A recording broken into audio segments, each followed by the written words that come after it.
ಮಾಡೋಣ ನಮ್ಮದೇ ಸರ್ಕಾರ, ಅಲ್ಲಿ ಪೊಲೀಸ್ ಬೇಡವೇ ಬೇಡ.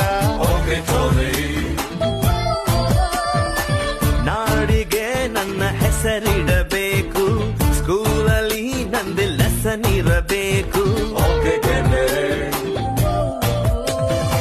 ಕನ್ನಡ ಸಿನಿಮಾ ತೆಗೆಯೋಣ್ವಾ, ಹೀರೋ ಡೇಟು ಹಿಡಿಯೋಣ್ವಾ. ಹೀರೋ ನಮಗೆ ಯಾಕೆ ಗುರು, ಚೆಕ್ಕು ಇಲ್ಲೇ ಇಲ್ವ ಗುರು.